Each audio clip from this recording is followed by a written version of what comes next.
Hello, मैं Awadh private ITI 12 से अमितेश कुमार बोल रहा हूँ। आज मैं स्क्रू चूड़ियाँ स्क्रू थ्रेड के बारे में बताऊंगा आप लोगों को। बंधन क्या होता है? किन्हीं दो या दो से अधिक वस्तुओं को किसी मैकेनिकल विधि से जोड़ने को बंधन कहते हैं। यानी जब दो पार्ट आपस में, दो या दो से अधिक पार्ट, मैकेनिकल विधि मतलब कि जैसे कोई नट बोल्ट के द्वारा या किसी डिबिट के द्वारा किसी चीज से जोड़ा जाए, उसी जोड़ने की विधि और जिससे जोड़ा जाए वही हमारा क्या होता है? बंधन होता है। उसी जोड़ने की विधि को हम बंधन कहते हैं। यानी कि फास्टनिंग 3 प्रकार की होती है। नंबर 1, अस्थाई फास्टनिंग या बंधक या टेम्परेरी फास्टनिंग। दूसरा, अर्धस्थाई बंधन या सेमी परमानेंट फास्टनिंग। तीसरा, स्थायी बंधन या परमानेंट फास्टनिंग। अब अस्थायी बंधन, इस बंधन में दो पदार्थों को सुगमता से बांधा या खोला जा सकता है। इसे दोबारा से बांधा जा सकता है, जैसे नट बोल्ट। यानी इस बंधन में, यानी इसमें जोड़ने में क्या होगा? यानी कि दो पार्ट आपस में जोड़ा जाएगा और उसको खोलने में जाप और बांधने वाला, और जिससे हम बांधते हैं, जिस बंधन से हम बांधते हैं, उस पर कोई इफेक्ट नहीं आता है, उस पर कोई क्षति नहीं पहुंचती है।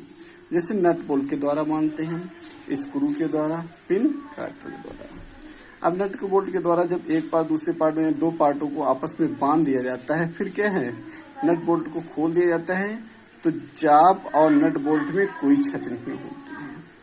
तो वो हमारा होता है अस्थायी बंधन। अगला आता है अर्धस्थायी बंधन या सेमी परमानेंट फास्टनिंग। इस बंधन में कठिनाई से पदार्थों को बांधा या खोला जाता है। ऐसे बंधन में पार्ट पृथक करने में फास्टनर खराब हो जाते हैं। फास्टनर मतलब बंधक खराब हो जाते हैं। यानी इस बंधन में क्या होता है? थोड़ा सा कठिनाई से, यानी कि जाप और बंधक जो होता है उस पर थोड़ा कठिनाई होती है, उसके द्वारा बांधते हैं। तो जब अगर उसको दोबारा खोलते हैं तो बंधक खराब हो जाता है। जैसे सोल्डिंग के द्वारा क्या होता है? जब एक पार्ट दूसरे पार्ट को हम सोल्डिंग कर लेते हैं और फिर हम उसको हटाते हैं, तो सोल्डिंग जो है गर्म करके पिघला दिया जाता है, लेकिन जाप पे कोई असर नहीं पड़ता है। ठीक, यानी बंधन जो शोल्डर होता है, शोल्डर पिघल जाता है और जाप पे कोई इफेक्ट नहीं आती है। तो वो हमारा होता है सेमी परमानेंट फास्टनिंग। ठीक, अगला होता है अस्थायी बंधन या परमानेंट फास्टनिंग। ठीक, इस बंधन में पदार्थों को स्थायी रूप से जोड़ा जाता है। खोलने पर जोड़ तथा पदार्थ, यानी कि जाप है तो यह पदार्थ खराब हो जाता है। यह जोड़ टिकाऊ तथा लंबा चलता है। यानी जो इस बंधन द्वारा जिससे हम पार्ट को आपस में जोड़ते हैं, तो वो काफी टिकाऊ होता है। जैसे हम क्या हैं? गैस के द्वारा जोड़ते हैं, फोर्ज के द्वारा, इलेक्ट्रिक वेल्डिंग। जब वेल्डिंग आप लोग सभी लोग जानते होंगे, गैस भी जानते होंगे। वेल्डिंग के द्वारा क्या होता है? जब एक पार्ट दूसरे पार्ट में हम क्या करते हैं? हम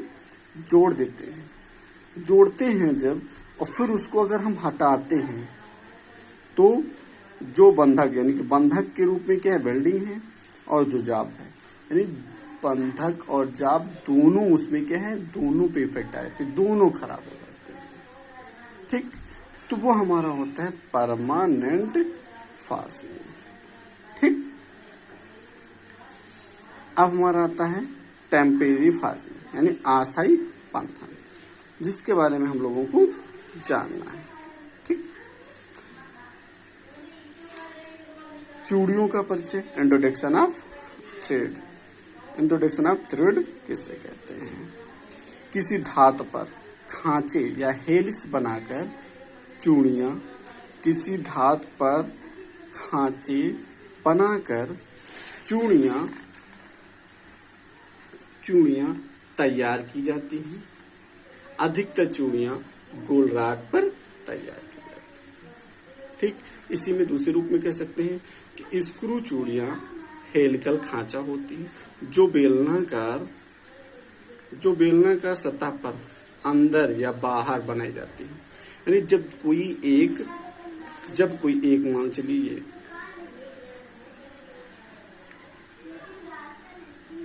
ये बेलनाकार राड हुआ, इसके ऊपर हेलिक्स टाइप में चूड़ियां बनी होती, यानी इसी हेलिक्स को खांचा भी कह सकते हैं।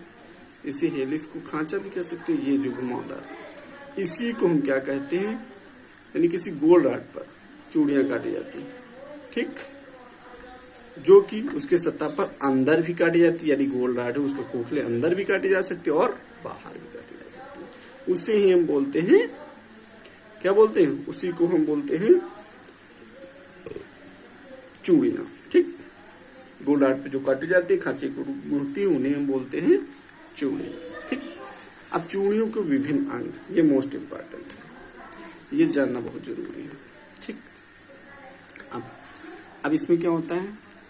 ये हमारा है क्रेस्ट या शिखर, रूट या गर्त, फ्लैंक या पार्स, pitch diameter, major diameter, minor diameter, चूड़ी कोण, डेप्थ गहराई, फ्लैंक एंगल फ्लैंक कोण, हेलिक्स एंगल, चूड़ी की मोटाई, चूड़ी की संख्या, नंबर ऑफ थ्रेड। जैसे इसी तरह के स्पोर्ट्स में हम देखते हैं। जैसे क्रेस्ट क्या होता है? चूड़ी का ऊपरी सिरा। क्रेस्ट क्या होता है? देखिए क्रेस्ट ये देखिए दिखा हुआ है, ये क्रेस्ट दिख रहा है, ये क्रेस्ट यानी कि जब एक चूड़ी का ऊपरी सिरा, ये ऊपरी वाले सिरों को क्या बोलते हैं? हम क्रेस्ट बोलते हैं। और इसी निचले सिरे को, जैसे इसको ऊपर वाला सिरा को हम क्रेस्ट बोलते हैं और नीचे वाले सिरे को हम क्या बोलते हैं? रूट। ठीक, और क्रेस्ट और रूट को मिलाने वाली जो इसके बीच में मिलती है, इसको हम बोलते हैं फ्लैंक। इसको क्या बोलते हैं हम? फ्लैंक। ठीक, यानी कि क्रेस्ट जो होता है चूड़ी का ऊपरी सिरा होता है, और रूट क्या होता है? चूड़ी का निचला सिरा होता है। फ्लैंक क्या होता है? जो क्रेस्ट और रूट को मिलाती है रेखा, उसे ही हम बोलते हैं फ्लैंक। ठीक, फ्लैंक या पास। पिच क्या होता है? एक रूट से दूसरे रूट का गैप। ये इसे इधर आप समझ लीजिए या ऊपरी समझ लीजिए कहीं, ये इतनी दूरी। ठीक है, जैसे इस पे दिया हुआ है, ये क्या है? ये यहाँ से यहाँ तक की ये दूरी हमारी पिच है। ठीक, ये हमारी पिच हो गई। क्लियर? फिर अगला आता है पिच डायमीटर। पिच डायमीटर कहते हैं। पिच डायमीटर कि चूड़ी की गहराई के मध्य से मापा हुआ व्यास या काल्पनिक व्यास, यानी कि चूड़ी के मध्य मतलब क्या होता है? देखिए, जैसे ये हमारी जिस पे हम चूड़ी बनाते हैं, जो व्यास हम, जैसे कोई भी हमारा क्या होता है, कोई भी हमारा गोल या जॉब है। ठीक, अब ये इसका जितना व्यास है, ये यहाँ से यहाँ तक, ये इसका व्यास। ठीक, ये हमारा होता है कौन सा? मेजर डायमीटर, सबसे बड़ा व्यास। ठीक, अब इसी के इसी के अंदर क्या है, हमारी चूड़ी बन गई। ठीक, इसी के अंदर हम चूड़ी बना दी मान लो।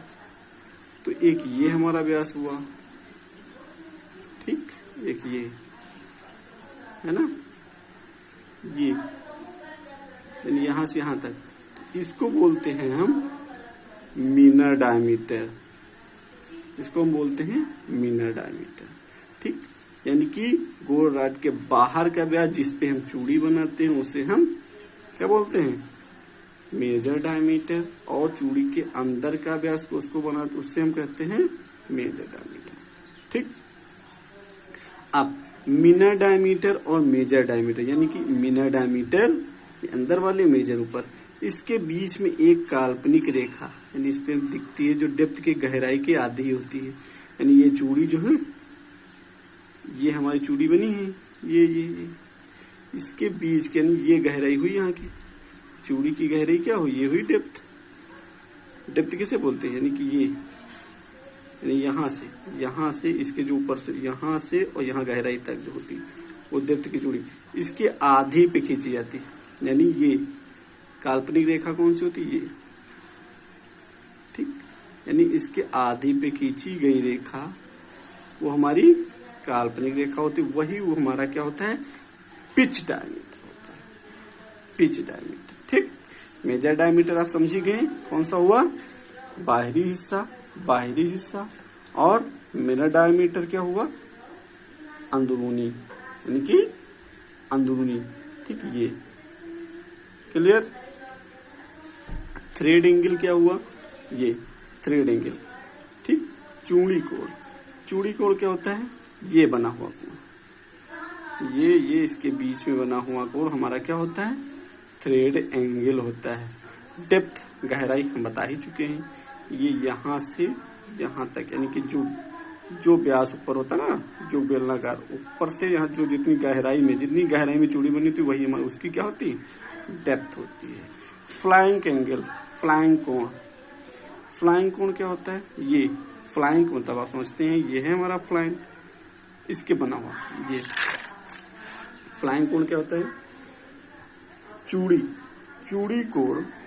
फ्लाइंग कोण क्या होता है, चूड़ी कोण आधा फ्लाइंग कोण या लीड कोण कहलाता है, वही इसके बीच का। ठीक, अब हेलिक्स एंगल किसे बोलते हैं, हेलिक्स एंगल चूड़ी का काल्पनिक ऊर्ध्वाधर रेखा से झुकाव कोण, वो हमारा क्या होता है, हेलिक्स एंगल कहलाता है। जैसे ये हमारा व्यास का बना हुआ मान लो कोई, उस पे हम ऐसे बनते हैं, घुमाते हैं, इसके बीच में जैसे मान चलिए ये हमारा इसके बीच में बना हुआ एंगल हमारा क्या होगा, जो झुका हुआ, जैसे ड्रिल में झुका हुआ बोलते हैं ना हेलिक्स एंगल, वैसे इसमें चूड़ियों में झुकाव जो होता है वही हमारा क्या होता है, उसी के बीच का बना हुआ एंगल वो हमारा हेलिक्स एंगल होता है। थिकनेस ऑफ थ्रेड, समांतर चूड़ियों की दो साइडों की लंबवत दूरी को हम बोलते हैं थिकनेस। जैसे ये क्या है आप समझ लें, यानी कि एक यहाँ से एक रूट से, यानी इसको मान लीजिए एक रूट से दूसरी रूट की इसके बीच की मोटाई को हम बोलते हैं क्या, चूड़ियों की मोटाई। ठीक, यानी एक रूट से दूसरी रूट की जो जितनी लंबाई में इतनी जो होगी इतनी, ये यही हमारी क्या होगी, चूड़ी की मोटाई होगी। क्लियर। ठीक, नंबर ऑफ थ्रेड क्या होता है, 1 इंच लंबाई में जितनी चूड़ियां होती हैं उस संख्या को हम बोलते हैं नंबर ऑफ थ्रेड।